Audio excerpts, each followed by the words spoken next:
কয়েকটা মিডিয়া যখন এইসব প্রপাগান্ডাগুলি ছড়াতে থাকলো, আমরা বেশি দেখলাম বলে ওদের ভিউ বেশি হলো, ওরা আরো মজা পেলো, আরো বেশি করে দেখাতে থাকলো। কিন্তু আমার তো মনে হয় না যে আন্তর্জাতিকভাবে ওদের এইসব বক্তব্যের অনেক বেশি গুরুত্ব আছে।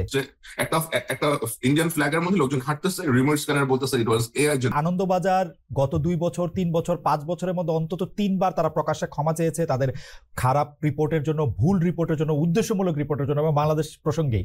শেখ হাসিনা যে বাসাতে থাকেন ভারতে, সেই বাসায় এসবি মনিরুল ইসলাম খুব নিয়মিত যাওয়া আসা করেন, এবং ভারতে পলাতক লেফটেন্যান্ট জেনারেল মুজিব ওই বাসাতে প্রায় যাওয়া আসা করেন। আমি যদি দিল্লির সাংবাদিক হইতাম, ভারতীয় মিডিয়ার, আমার সবার আগে জানতে ইচ্ছা হইতো যে পার্শ্ববর্তী দেশ থেকে পালায়া আসা একটা প্রধানমন্ত্রী এখন কোথায় আছে। শেখ হাসিনা কিন্তু আসলে আমাদের দেশের একটা গলার কাঁটা হয়ে রয়েছেন। একজন ভদ্রমহিলা, যিনি একজন গণহত্যাকারী ভদ্রমহিলা, যার বিরুদ্ধে গণহত্যার অভিযোগ উঠেছে এবং প্রায় সহস্রাধিক মানুষকে খুব ছোট্ট একটা সময়সীমার মধ্যে যিনি গুলি করে মেরেছেন। এবং শুধু তো মুসলিম নয়, আপনারা আমার চেয়ে অনেক বেটার জানেন, রিয়া গোপ বলে একটি বাচ্চা মেয়ে 6 বছর 7 বছরের, সে মারা গিয়েছে। হৃদয়চন্দ্র তরুয়া বলে একজন, তিনি প্রাণ দিয়েছেন। এরকম প্রচুর মানুষকে যে ভদ্রমহিলার বিরুদ্ধে, তার প্রশাসনের বিরুদ্ধে মারার অভিযোগ রয়েছে, তাকে আমাদের সরকার যদি দিনের পর দিন। তারাও কি আপনার মতো ভাবেন, নাকি তাদের মধ্যে এরকম একটা ভাবনা আছে যে তারা একটু চেষ্টা চরিত্র করলে শেখ হাসিনা টুপ করে বাংলাদেশে ঢুকে পড়তে পারবেন? জুলাই আন্দোলনকারীরা যেমন মৃত্যু ভয়কে উপেক্ষা করেছেন, এই কারণে যেমন আন্দোলনকারীরা সফল হয়েছেন, তেমনি পাশাপাশি শেখ হাসিনার পতনের অন্যতম কারণ হচ্ছে সেনাবাহিনী তাকে আর সমর্থন করে নাই। এই যে সেনাবাহিনী সমর্থন প্রত্যাহার করে নিল, এটার কারণটা আসলে যে খবর এখন আর সংগ্রহ করা হয় না, হয় নির্মাণ, প্রয়োজন শুধু ফোরম্যান আর ফরমান। শায়ের খান এই মুহূর্তে আমাদের থেকে, যুক্তরাজ্য থেকে আমাদের সাথে যুক্ত হচ্ছেন, এবং আমাদের সাথে আরো যুক্ত হচ্ছেন ভারতীয় লেখক এবং সাংবাদিক জনাব অর্ক ভাদুরী। অর্ক ভাদুরী এই মুহূর্তে আমাদের সাথে যুক্ত হচ্ছেন ভারতের পশ্চিমবঙ্গ থেকে, কলকাতা থেকে। অর্ক ভাদুরী, আপনি আমাদের সাথে যুক্ত হয়েছেন, আমাদের সময় দিয়েছেন, আপনিও আমাদের শুভেচ্ছা এবং কৃতজ্ঞতা জানবেন। একটা বিষয় আপনি আমাদের একটু যদি ক্ল্যারিফাই করেন, যে বাংলাদেশে যেইভাবে ভারতীয় মিডিয়াতে দেখানো হচ্ছে যে বাংলাদেশের সংখ্যালঘুদের অনেক নির্যাতন হচ্ছে, অনেক ঝামেলা হচ্ছে, তারা আসলে জীবন ধারণ করতে পারতেছে না, বাঁচতে পারতেছে না, ব্যাপারটা যদি মিথ্যা হয়, এইটা বাংলাদেশ সরকারের বা আমাদের এইটাতে কি আসলে খুব বেশি মনোযোগ দেওয়ার দরকার আছে কিনা? ভারতের কয়েকটা মিডিয়া যখন এইসব প্রপাগান্ডাগুলি ছড়াতে থাকলো, আমরা বেশি দেখলাম বলে ওদের ভিউ বেশি হলো, ওরা আরো মজা পেলো, আরো বেশি করে দেখাতে থাকলো। কিন্তু আমার তো মনে হয় না যে আন্তর্জাতিকভাবে ওদের এইসব বক্তব্যের অনেক বেশি গুরুত্ব আছে। আল জাজিরা কাজ করছে, বিবিসি কাজ করছে, সিএনএন কাজ করছে, এবং বাংলাদেশের সরকার যে কোনো বিদেশি মিডিয়াকে স্বাগত জানাচ্ছে যে আপনারা আসেন, বা নিউজ করতে, রিপোর্ট করতে কোনো বাধা দিচ্ছে না। কয়েকটা ভারতীয় মিডিয়া কি বললো না বললো, সেইটা আমাদের অনেক বেশি গুরুত্ব দেওয়ার বা ভয় পাওয়ার আছে কিনা? হয়তো গুরুত্ব দেওয়ার মতো কিছু ছিল না, হয়তো এটা তেমন গুরুত্ব কখনোই পেত না, বাট জিনিসটা আসলে ঠিক যেভাবে এসকেলেট করেছে, আপনি যদি দেখেন যে অত্যন্ত সিস্টেমেটিক্যালি ইন্ডিয়ার নির্দিষ্ট কিছু মিডিয়া এবং ইন্ডিয়ার ভারত সরকারের যে রাজনৈতিক দল, বিজেপির বিভিন্ন মুখপাত্র, বিভিন্ন নেতা, তারা বিষয়টাকে যেভাবে উত্থাপন করেছেন, এতে মনে হয়েছে যে 5ই আগস্টের পরে বাংলাদেশে হিন্দু সম্প্রদায় এবং অন্যান্য সংখ্যালঘু সম্প্রদায়ের লোকজনের একরকম একটা বিপদের মধ্যে আছেন, একটা খুবই প্রকট সমস্যার মধ্যে আছেন। মার্কিন যুক্তরাষ্ট্রের যিনি প্রেসিডেন্ট ইলেক্ট, তার কাছে পর্যন্ত গিয়ে পৌঁছিয়েছে। এটা যুক্তরাজ্যের পার্লামেন্টে গিয়ে এটা পর্যন্ত আপনার এখন পৌঁছিয়েছে। যদি এটা গুজব হতো, যদি এটা ডিসইনফরমেশন হতো, এবং এটাকে যদি গুরুত্বের সাথে কেউ না দেখতো অথবা গুরুত্ব সহকারে উত্থাপন করে না হতো রাষ্ট্রীয়ভাবে, রাষ্ট্রীয় মদদে, তাহলে তো কখনোই এতটুকু পর্যন্ত এটা আসার কথা না। সরকারের বিভিন্ন কার্যক্রম নিয়ে যুক্তরাজ্য পার্লামেন্টে অ্যাপ্রোচ করা হয়েছে, বিভিন্ন ইউএস পরের কাছে অ্যাপ্রোচ করা হয়েছে, এটা অনেক সময় লেগেছে ওরকম কোন রকমের রেসপন্স পেতে। এত দ্রুত কিন্তু কখনোই কোন রকম রেসপন্স পাওয়া যায় নাই। বাট আপনি এখানে দেখেন, এখানে দেখে মনে হচ্ছে যে 3 মাস বাংলাদেশে একটা অন্তর্বর্তীকালীন সরকার আসছে, 3 মাসে যেন পুরো বাংলাদেশ ড্যামেজ হয়ে গেছে, এবং এর ম্যাক্সিমাম আপনি 95% of this claims are false. আপনি যদি দেখেন যে ইন্ডিয়াতে একটা মন্দিরের মধ্যে পূজা হচ্ছে, সেই পূজার ছবি কিনে বলা হচ্ছে যে বাংলাদেশের মন্দির ভাঙা হচ্ছে, যে একটা ইন্ডিয়ান ফ্ল্যাগের মধ্যে লোকজন হাঁটতেছে, রিমোট স্ক্যানার বলতেছে ইট ওয়াজ এআই জেনারেটেড। ভারতীয় কিছু নির্দিষ্ট মিডিয়া এবং তাদের পলিটিশিয়ানরা বাংলাদেশকে টার্গেট করে বাংলাদেশের যে বর্তমান অন্তর্বর্তীকালীন সরকার আছেন, এদের অবস্থানকে হেয় করার জন্য এবং বাংলাদেশকে খুব বাজেভাবে বিশ্বের কাছে পোর্ট্রে করার জন্য উদ্দেশ্যমূলকভাবে এই কাজগুলো করেছেন। এটা অবশ্যই উদ্দেশ্য প্রণোদিত একটা ঘটনা, যা রাষ্ট্রের বিভিন্ন দেশের সরকারের সর্বোচ্চ পর্যায় পর্যন্ত কমিউনিকেট করা হয়েছে, and we really need to deal with this seriously. বিচ্ছিন্ন ঘটনা হিসেবে আমি দেখতেছি না। আমি যেটা দেখতেছিলাম যে ভারতীয় মিডিয়া কিন্তু এবারই প্রথম বা এই 3 মাসে এরকম মিস ইনফরমেশন ডিসইনফরমেশন করতেছে না। আনন্দবাজার গত 2 বছর 3 বছর 5 বছরের মধ্যে অন্তত 3 বার তারা প্রকাশ্যে ক্ষমা চেয়েছে তাদের খারাপ রিপোর্টের জন্য, ভুল রিপোর্টের জন্য, উদ্দেশ্যমূলক রিপোর্টের জন্য, এবং বাংলাদেশ প্রসঙ্গেই এগুলি কিন্তু সবসময় করে। এবং আপনি বিজেপির কথা বললেন, বিজেপির রাজনীতিটাই কিন্তু আসলে আলোচনায় থাকা, বিশেষ করে পশ্চিমবঙ্গে জনাব শুভেন্দু অধিকারী যেগুলি বলতেছেন সেগুলিকে আমরা আসলে ভারতীয়রাই কখনো গুরুত্ব দেয় কিনা সেই ব্যাপারে আমার মারাত্মক সন্দেহ আছে। কিন্তু যদি কোনো ঘটনা না ঘটে তাইলে এইটা আসলে গুরুত্ব দেওয়ার ব্যাপার কিনা। আর আপনি ফ্ল্যাগের এআই জেনারেশনের কথা বলতেছিলেন, কিন্তু বাংলাদেশে তো আসলে ভারতীয় ফ্ল্যাগ পাড়ানো হয়েছে যে উদ্দেশ্যেই করা হোক। বাংলাদেশে সংখ্যালঘুরা কোথায় আক্রান্ত হয়েছে? বাংলাদেশে যখন 5ই আগস্ট হাসিনা সরকারের পতন ঘটে, তারপরে আমি যতটা জানি সেটা হচ্ছে যে হিন্দু আওয়ামী লীগ সমর্থক নেতা নেত্রী এদের অনেকের ঘর বাড়িতে আক্রমণ ঘটেছে।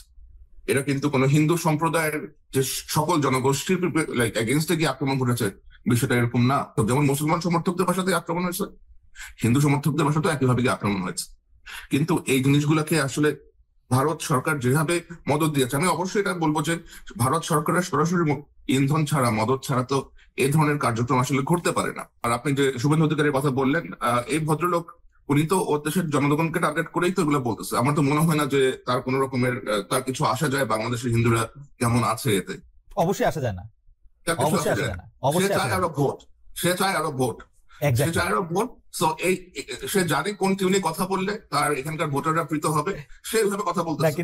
কিন্তু এই জাতীয় কথা সবসময় বলে আসছেন এবং পশ্চিমবঙ্গের লোকজন কিন্তু তাকে মানে তাকে প্রত্যাখ্যান করেছেন একরকম বলে। হয়তো লোকজন গুরুত্ব দেয় নাই, কিন্তু তাকে ওই ময়ূকের মতো লোকজন গুরুত্ব দিচ্ছে, অথবা রিপাবলিক টিভি, অন্যান্য এনডিটিভি এরাকে তাকে গুরুত্ব দিচ্ছে। যেমন আনা হচ্ছে, যেমন আমাকে কত প্রশ্ন নেওয়া হয়েছিল, কোথাও আমাকে কথাই বলতে দেওয়া হইল না, আমি আমাকে দেখেছি চিৎকার করে শেষ হয়ে গেল। আরে ভাই, আপনি যদি আমাকে চিৎকারই করেন তাহলে আমাকে ডাকলেন কেন? জোর করে আপনি একটা ন্যারেটিভ চাপাই দেওয়ার চেষ্টা করতেছেন, because you want that narrative to be established. ভারতীয় সরকারের যদি প্রত্যক্ষ মদত না থাকতো তাহলে মিডিয়াগুলি এটা করতে পারতো না। আপনি এই ব্যক্তি মানে আমি ভারতীয় মিডিয়া আর ভারতীয় সরকারকে এক করে দেখতে চাই না, কারণ ভারতীয় মিডিয়া যা করেছে ভারতীয় সরকার এর চেয়ে একটু স্মার্ট বলে আমার মনে হয়।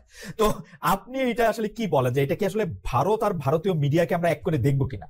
ভারত কিন্তু একটা বহুমাত্রিক একটা অস্তিত্ব। কাজেই আমার এই বাংলাদেশের সাম্প্রতিক ঘটনাগুলি থেকে যেটা মনে হচ্ছে যে বাংলাদেশের মানুষ, একটা বৃহৎ অংশের মানুষ ভারতকে একটা খণ্ডিত অস্তিত্ব হিসেবে কিন্তু দেখছেন। তার জন্য ডেফিনেটলি আমাদের দেশের মেইন স্ট্রিম মিডিয়ার একটা বড় ভূমিকা রয়েছে, এবং যেরকম ভাবে উস্কানিমূলক খবর আমাদের মিডিয়ায় প্রচার করা হচ্ছে সেটা অত্যন্ত দুর্ভাগ্যজনক। 5ই আগস্টের পরে যখন 7 সিস্টার্স নিয়ে বাংলাদেশে নানা রকম কথাবার্তা হয়েছিল সেটা যেরকম দুর্ভাগ্যজনক, একই রকম ভাবে চট্টগ্রাম, কুমিল্লা এগুলো দখল করে নেওয়ার কথা যে আমাদের দেশের মিডিয়া বলছে সেটা একই রকম দুর্ভাগ্যজনক। এটা আমি নিঃসংশয়ে বলতে পারি। আমি বিশ্বাস করি যে ইন্ডিয়ান গভর্নমেন্ট, আমাদের কেন্দ্রীয় সরকার নিশ্চয়ই বুঝবেন যে বাংলাদেশ মানে শুধু শেখ হাসিনা বা আওয়ামী লীগ নয়, এবং আওয়ামী লীগের লেন্সে বাংলাদেশকে দেখা আমাদের দেশের জন্য এটা যে খুব সুবিধাজনক হবে না, এটা একদম নিঃসংশয়ে বলা যায়। কারণ বাংলাদেশের মানুষ তারা একটা গণ অভ্যুত্থান ঘটিয়েছেন, এবং সেই গণ অভ্যুত্থানের মধ্যে দিয়ে একটা রেজিম চেঞ্জ হয়েছে, একটা অন্তর্বর্তীকালীন সরকার প্রতিষ্ঠা হয়েছে। এই ঘটনা আমাদের দেশের সরকারের, আমাদের রাষ্ট্রের সেটা পছন্দ হতে পারে, অপছন্দও হতে পারে, কিন্তু এটা রিয়েলিটি। আপনাদের সেই খুব বিখ্যাত একটি শব্দবন্ধ আছে না, যে রিয়েলিটি মেনে নিতে হবে। তো এই রিয়েলিটি আমাদেরকে আসলে মেনে নিতে হবে যে শেখ হাসিনার শাসন বাংলাদেশে তার অবসান ঘটে গিয়েছে। কাজেই Indian media, Indian political party বা সিভিল সোসাইটি প্রত্যেককেই যদি মনে হয় যে আমরা যদি এই আওয়ামী লীগের লেন্সের বাইরে বাংলাদেশকে দেখতে পারি খানিকটা নিরপেক্ষভাবে, সেটা অনেকটা বেটার হবে। আর দ্বিতীয় যে কথাটা আমি বলতে চাই খুব স্পেসিফিকলি, 1 মিনিট আমি সময় নিচ্ছি, বাংলাদেশে বিশেষ করে বুয়েট বা অন্যান্য ক্যাম্পাসে যখন ভারতের পতাকা মারানোর যে ঘটনা ঘটলো, আমি রিউমার্স স্ক্যানারের প্রতিবেদন পড়েছি, সেটা একটি ঘটনা নিয়ে বলেছে, কিন্তু এটাও আমরা জানি যে বাংলাদেশে কিন্তু এই ঘটনা ঘটেছে। সেটা কিন্তু একজন ভারতবাসী হিসেবে আমাকে অত্যন্ত যন্ত্রণা বিদ্ধ করেছে, এবং এটাও খুব স্পষ্ট যে বাংলাদেশের পতাকা যেরকম বাংলাদেশ রাষ্ট্রের সম্পত্তি, তেমনি বাংলাদেশের জনগণ সেই পতাকা ওন করেন। এই গণ অভ্যুত্থানেও যেমন বাংলাদেশের পতাকা মাথায় বেঁধে ছাত্রছাত্রীরা আন্দোলন করেছিলেন, তেমনি বাংলাদেশের মানুষ নিশ্চয়ই জানেন যে আমাদের কৃষক আন্দোলনে, আমাদের সিএএ বিরোধী আন্দোলনে যে দাদিরা ছিলেন শাহিনবাগে, তারাও কিন্তু ভারতের পতাকা নিয়েই রাস্তায় নেমেছিলেন। ভারতের পতাকা পদদলিত করলে আসলে সবাইকেই আসলে তাদের আবেগকে খানিকটা আহত করা হয়। কাজে এই শুভবুদ্ধিটা যদি সীমান্তের কাঁটাতারের দুদিকেই তৈরি হয়, মনে হয় বেটার। আওয়ামী লীগের লেজ দিয়ে দেখলে ভারতের অর্থনৈতিক, রাজনৈতিক বা বাণিজ্যিক সুবিধা বা যেটাকে সেই সুবিধাগুলিও যদি না থাকে, ভারতের যে একটা বিগ ব্রাদার রোল প্লে করার যে একটা জায়গা সেইটা হয়। ভারতের তত্ত্বে বসে আছেন নরেন্দ্র মোদী, যিনি একটা সাম্প্রদায়িক আহ্বান জানিয়েই আসলে ভারতে নির্বাচিত হচ্ছেন, একবার না বারবার। এবং ভারতীয় লোকজনকে মনেই হচ্ছে যে একটা সাম্প্রদায়িক শক্তিকেই তারা চান। যদি তারা একটা সাম্প্রদায়িক শক্তিকে চান, তাহলে তো তারা একটা অসাম্প্রদায়িকতার কথা আসলে বলতে পারেন না। ভারতের মতো এরকম একটা দেশে আগরতলায় গিয়ে বাংলাদেশি হাই কমিশনকে যখন আক্রমণ করা হলো, উপ হাই কমিশনকে, তখনও বা ভারতীয় সরকার আসলে কি করলো? এটা অত্যন্ত লজ্জার এবং অত্যন্ত দুর্ভাগ্যজনক ঘটনা, এবং আন্তর্জাতিক যে সনদ সেটার জন্য এটা আমাদের দেশের জন্য ভীষণ লজ্জার ঘটনা। ভারত সরকার কি করেছে বলতে আপনি নিশ্চয়ই দেখেছেন যে ভারত সরকারের পক্ষ থেকে দুঃখ প্রকাশ করা হয়েছে এবং 6 জন গ্রেফতার হয়েছেন। আমি মনে করি এটা যথেষ্ট নয়। বাংলাদেশের দূতাবাসগুলির নিরাপত্তা ভারত সরকারকে নিশ্চিত করতেই হবে। এটা দুটো দেশের জনগণের মধ্যেকার সম্পর্ক, দুটো দেশের সরকারের মধ্যেকার সম্পর্ক স্বাভাবিক করবার এটা একটা পূর্ব শর্ত। নরেন্দ্র মোদীর সাম্প্রদায়িক রাজনীতি, আমি সম্পূর্ণভাবে একমত যে তার হিন্দুত্বের রাজনীতি, তিনি সেটাকেই তিনি প্র্যাকটিস করেন এবং তিনি পরপর নির্বাচনে জিতছেন। বাংলাদেশে যখন ভারতের পতাকা অবমাননা হয়, তখন আসলে পশ্চিমবঙ্গে দাঁড়িয়ে যারা এই বিজেপির বিরুদ্ধে, হিন্দুত্ববাদের বিরুদ্ধে, অসাম্প্রদায়িকতার পক্ষে লড়াই করছেন, সেই মানুষদেরও ভাবাবেগ আহত হয়। সীমান্তের দুপারেই বোধহয় এই শুভবুদ্ধির উদয় হওয়াটা খুব গুরুত্বপূর্ণ। যে আপনি কোনো দেশের জাতীয় পতাকা মারানো উচিত না পা দিয়ে, এটা কোনোভাবে সমর্থন করা যায় না। আমি এটা সমর্থন করি না। বাংলাদেশে আপনার প্রেস ফ্রিডম নাই, বাক স্বাধীনতা নাই, ডিজিটাল সিকিউরিটি অ্যাক্টের মতো এরকম কালা কানুন আছে। বাংলাদেশের আওয়ামী লীগের সাথে একটা সুসম্পর্ক স্থাপন করেছে এবং এগুলো তো এখন মানুষজন দেখতে পায় অ্যাকচুয়ালি কি হচ্ছে। আমরা যদি ভারতীয় লোকজন বলতে মোদির লোকজন বা এটা বুঝাই, তাহলে এটা একটু সরলীকরণ করা হয় কিনা? ইসকন গিয়ে লাইক ইসকনের এই আপনার চিন্ময়ের উপরে যখন হলো, যে চিন্ময়কে অ্যারেস্ট করা হলো, এই যে ধরেন আপনার এই ধরনের অ্যাপ্রোচ গুলা, যে একটা বৃহৎ জনগোষ্ঠী নিষ্পেষিত হচ্ছে, আক্রান্ত হচ্ছে, তাদের বিষয়ে ভারতের যে সরকারের approach is very different. They do not care. But যখনই ইসকনের একজন ব্যক্তি, একজন পুরোহিত, তাকে অ্যারেস্ট করা হলো, দেন দে ওয়েন্ট অন ফায়ার। এই যে ডিফারেন্স, এটাই তো আসলে বলা যায় যে ভারত সরকারের বাংলাদেশের সাধারণ জনগণের প্রতি অ্যাপ্রোচটা কি।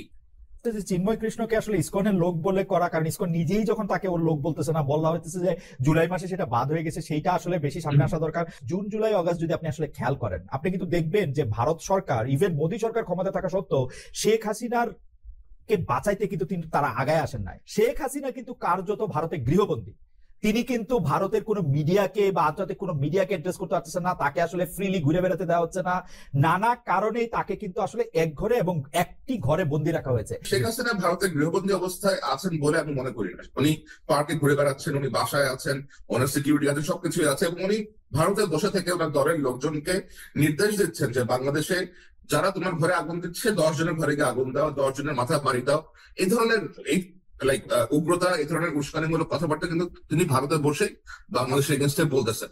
আসলেই কি শেখ হাসিনা পার্কে ঘুরে বেড়াচ্ছেন? আপনার কাছ থেকে জানতে চাইবো আসলে শেখ হাসিনা এখন কেমন আছেন, কি করছেন। তিনি কিন্তু টেলিফোনে ভারতে অবস্থানরত কোনো নেতার সাথে কথা বলতে সাহস করতেছেন এই কারণে, কারণ সেই নেতা কর্মীরও ঝামেলা হইতে পারে ডিউ টু ভারত গভর্নমেন্ট তাকে বলছে তুমি এগুলি করতে পারবে না। শেখ হাসিনা যে বাসাতে থাকেন ভারতে, সেই বাসায় এসবি মনিরুল ইসলাম খুব নিয়মিত যাওয়া আসা করেন, এবং ভারতে পলাতক লেফটেন্যান্ট জেনারেল মুজিব ওই বাসাতে প্রায় যাওয়া আসা করে। ভারতীয় গণমাধ্যম যেভাবে বাংলাদেশে কি হচ্ছে যেটা তার বাইরে, সে হিয়ার্সে কথা যত বলতেছে, শেখ হাসিনা কোথায় আছে, কি করতেছে, শেখ হাসিনা কিভাবে মানুষের সাথে যোগাযোগ করতেছে, কিভাবে উনি মানুষের সাথে যোগাযোগ করতে চাচ্ছে, তার ওয়ারএভার জানানোর ব্যাপারে ভারতীয় মিডিয়ার হয় অনীহা, নাইলে সরকার থেকে বাধা দেওয়া হয়েছে, এরকম কিনা ঘটনাটা আসলে। শেখ হাসিনা গত পরশু দিন নিউ ইয়র্কে তার লোকজনের সামনে আপনার লাইক অডিওতে না না, সেইটা হচ্ছে যে একজনকে ফোন করছে, সেই ফোনটা একটা নিউ ইয়র্কে এবং ডেনমার্কে দুইটা জায়গায় বাজানো হয়েছে, যে শেখ হাসিনা নাকি দিল্লিতে তার ক্যাবিনেট সাজায় বসছেন, শেখ হাসিনার পার্লামেন্টে নাকি এখন কলকাতায় অবস্থান করতেছে। বাট আমি এটার কোনো লক্ষণ দেখতে পাচ্ছি না, মানে যেটাকে হচ্ছে যে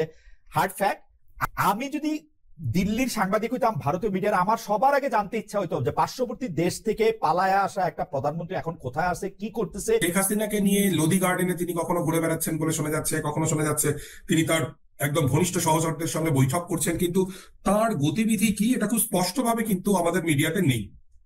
এর দুটো ব্যাপার থাকতে পারে। একটা হচ্ছে যে আমাদের দেশের সরকার হয়তো সত্যিই শেখ হাসিনাকে এরকম ভাবেই রেখেছেন যে তার, যেটা আপনি প্রথমে বললেন, যার গতিবিধি অত্যন্ত নিয়ন্ত্রিত এবং যার ফলে মিডিয়ার পক্ষে হয়তো সম্ভব হচ্ছে না শেখ হাসিনার গতিবিধি আসলে ট্র্যাক করবার। কিন্তু শেখ হাসিনা কিন্তু আসলে আমাদের দেশের একটা গলার কাঁটা হয়ে রয়েছেন। একজন ভদ্রমহিলা, যিনি একজন গণহত্যাকারী ভদ্রমহিলা, যার বিরুদ্ধে গণহত্যার অভিযোগ উঠেছে এবং প্রায় সহস্রাধিক মানুষকে খুব ছোট্ট একটা সময়সীমার মধ্যে যিনি গুলি করে মেরেছেন। এবং শুধু তো মুসলিম নয়, আপনারা আমার চেয়ে অনেক বেটার জানেন, রিয়া গোপ বলে একটি বাচ্চা মেয়ে 6 বছর 7 বছরের, সে মারা গিয়েছে। হৃদয়চন্দ্র তরুয়া বলে একজন, তিনি প্রাণ দিয়েছেন। এরকম প্রচুর মানুষকে যে ভদ্রমহিলার বিরুদ্ধে, তার প্রশাসনের বিরুদ্ধে মারার অভিযোগ রয়েছে, তাকে আমাদের সরকার যদি দিনের পর দিন এরকম একদম জখের ধনের মতো লুকিয়ে রেখে দেয়, সেটা বোধহয় আমাদের দেশের জন্য খুব একটা সুবিধাজনক বিষয় হবে। আচ্ছা, ভারতীয় সরকার বা ভারতের কোন মহল কি এরকম আশা করে যে শেখ হাসিনা আইসা আবার বাংলাদেশে ক্ষমতা নিবে? সে কি আশা করে যে ভারত চাইলে শেখ হাসিনাকে আবারও বাংলাদেশের সিংহাসনে বসায় দেওয়া সম্ভব? যেটাকে বাস্তব বুদ্ধির বিচার আমরা কথা বলতে পারি, সেক্ষেত্রেও এটা অসম্ভব বলে মনে হয়।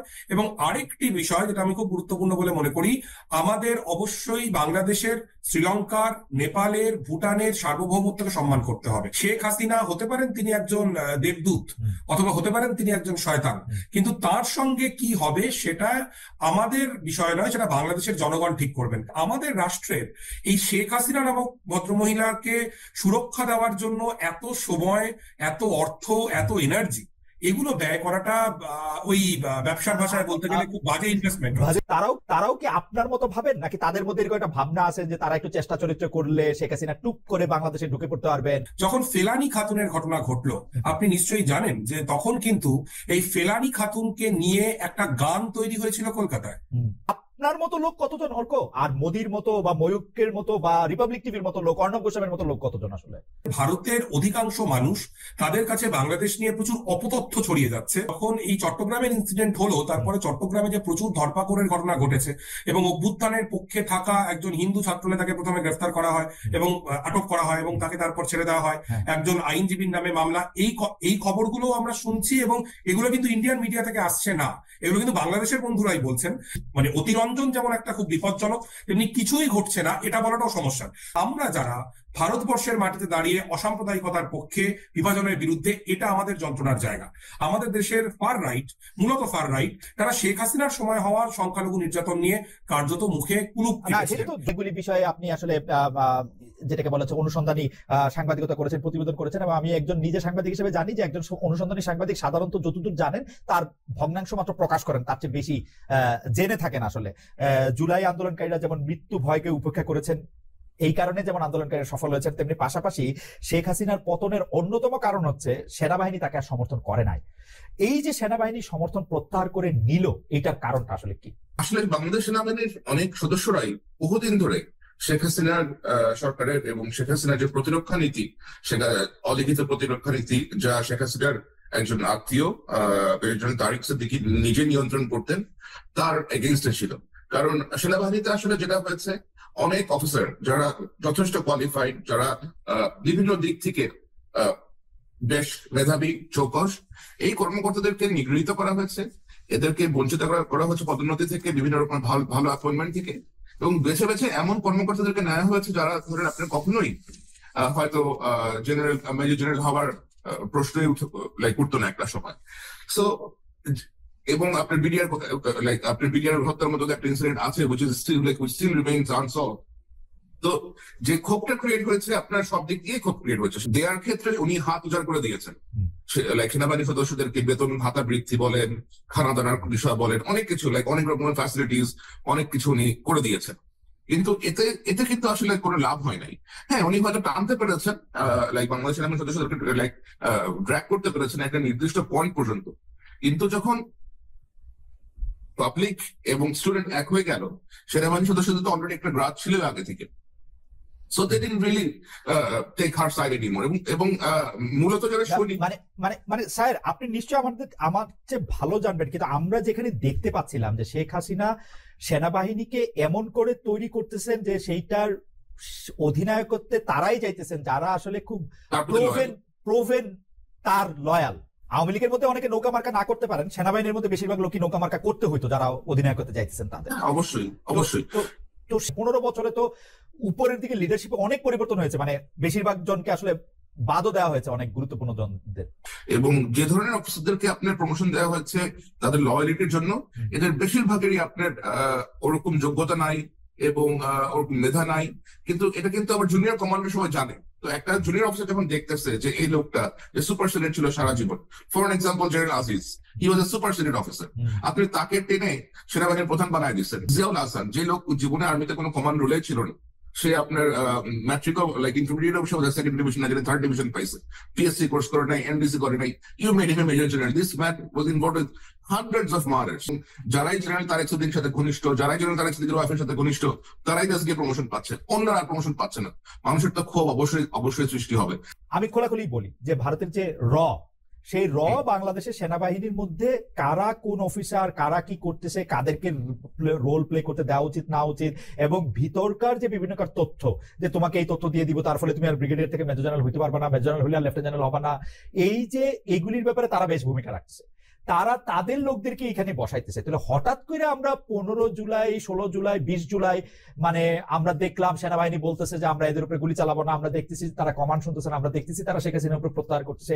এটা কেমনে হইলো? তাহলে কি ভারতীয় বাহিনী কি আর তাদের উপরে প্রভাব সৃষ্টি করতে পারে নাই? এখন বাংলাদেশ সেনাবাহিনীর সদস্য সংখ্যা কত? 2,40,000 প্লাস হবে খুব সম্ভবত, আর একটু বেশি হবে। এখন কতজনকে নিউট্রালাইজ করছে? হয়তো গিয়ে 50টা কর্নেল সাহেবকে নিউট্রালাইজ করছে, 30টা ব্রিগেডিয়ারকে নিউট্রালাইজ করছে, 100টা মেজরকে নিউট্রালাইজ করছে।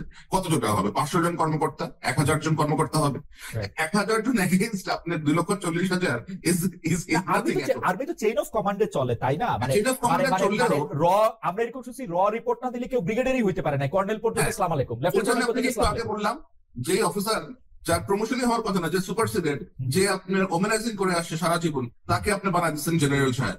যে খবর এখন আর সংগ্রহ করা হয় না, হয় নির্মাণ, প্রয়োজন শুধু ফোরম্যান আর ফরমান। মমতা ব্যানার্জি হঠাৎ করে বললেন বাংলাদেশে নাকি শান্তিরক্ষী মিশন পাঠানো দরকার। ইন্টারেস্টিং, কংগ্রেসের শশী থারুর আবার বললেন যে মমতা ব্যানার্জি অত জানেনই না যে শান্তিরক্ষী মিশন আসলে কি করে। মোহাম্মদ সেলিম, তারা বাংলাদেশে সংখ্যালঘু নির্যাতনের বিষয়ে উদ্বেগ প্রকাশ করেছেন। একই সঙ্গে মুখ্যমন্ত্রী মমতা বন্দ্যোপাধ্যায়ের এই ধরনের মন্তব্যকে যে অবিবেচক মন্তব্য বলে তারা কিন্তু চিহ্নিত করেছেন। আবার মমতা বন্দ্যোপাধ্যায়ের মন্তব্য থেকে মনে হয়েছে যে পশ্চিমবঙ্গে 2026-এর নির্বাচনে যাতে বিজেপি এই বাংলাদেশি কার্ড ঠিকভাবে ব্যবহার করতে না পারে, সেই জায়গা থেকেই তিনি এরকম মন্তব্য করেছেন। কিন্তু মন্তব্যটা অত্যন্ত দুর্ভাগ্যজনক। এসপিআর আমাদেরকে একটা সংবাদ বিজ্ঞপ্তিতে জানিয়েছিল যে আওয়ামী লীগ সরকার পতনের পর প্রাণ রক্ষার্থে 626 জন তাদের কাছে আশ্রয় নিয়েছিল, অর্থাৎ সেনাবাহিনীর কাছে ক্যান্টনমেন্টে।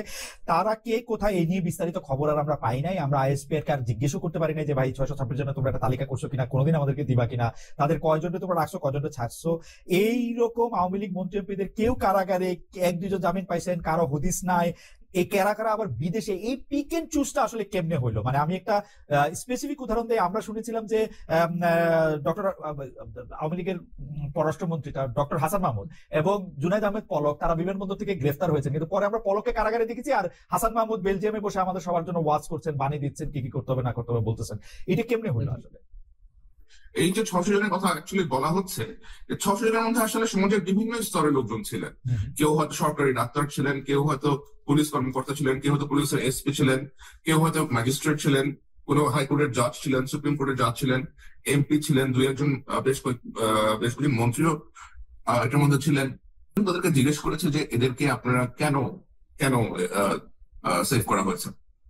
আমাকে উত্তরটা আসলে দেওয়া হয়েছিল যে যান বাঁচানো ফরজ। আমরা জানতাম যে যদি এই লোকগুলোকে ছেড়ে দেওয়া হয় then they will be pitted to death. আমি জান বাঁচানো তো মানে নিজেরটা বাঁচানো ফরজ না, আরেকজনের জান বাঁচানো ফরজ। আমাকে তারা এটা বলল যে আপনি একটা সোলজার, আপনি যদি আরেকজনের জান বাঁচানো ফরজ মনে করেন তাহলে কেমনি কি? শেখ হাসিনা যখন দেশ ছেড়ে চলে যান, উনি যে দেশ ছেড়ে চলে যাবেন এই জিনিসটা আসলে একেবারেই অপ্রত্যাশিত ছিল। এটা এবং এটা আগে থেকে কোন রকম পরিকল্পনা করা হয় নাই। সো উনি যখন দেশ ছেড়ে চলে যান তখন আওয়ামী লীগের নেতৃত্বের বিভিন্ন লোকজন বিভিন্ন দিকে আপনার ছড়াছড়িয়ে গেছেন। বেশ বড় একটা অংশ আপনার ভারতে চলে গেছে, তারা এখনো কলকাতায় অবস্থান করতেছে, ইন্ডিয়ার বেশ কিছু হোটেলে। সো সেনাবাহিনী গিয়ে কাউকে পালাতে সাহায্য করছে অথবা পালিয়ে যেতে দিছে, বিষয়টা আসলে এরকম না যে সেনাবাহিনী ওদেরকে আটকে রাখছিল, সব এমপি মন্ত্রী অথবা ওদেরকে এখানে ওরা আটকে রাখছিল এবং like when the situation normalize they allowed them to go. বিষয়টা আসলে ওরকম না। প্রথমত আপনি জানেন যে কলকাতায় নিউ মার্কেট এলাকা বলে একটি এলাকা রয়েছে ধর্মতলার খুব কাছেই, যেখানে প্রচুর সংখ্যক বাংলাদেশি মানুষজন তারা আসেন, তারা থাকেন, সেই সব হোটেলে খাওয়া দাওয়া করেন। এবং আমি এটাও দেখেছি যে একই হোটেলে ভারত এবং বাংলাদেশ দুটো পতাকা পাশাপাশি আঁকা। অনেক ইনফ্লুয়েন্সার বা অনেক বক্তা এরকমটা বলতেছে যে ভারতের সাথে আমাদের সর্বত সম্পর্ক ছিন্ন করা উচিত, অর্থাৎ বয়কট ইন্ডিয়া করা উচিত, আমাদের বাণিজ্যিক কোন রকম জায়গা থেকে অন্য কোনো জায়গা থেকে কোন রকম কোনো সম্পর্ক রাখা উচিত না, এবং সেইটা করলে আমাদের জন্য ভালো হবে।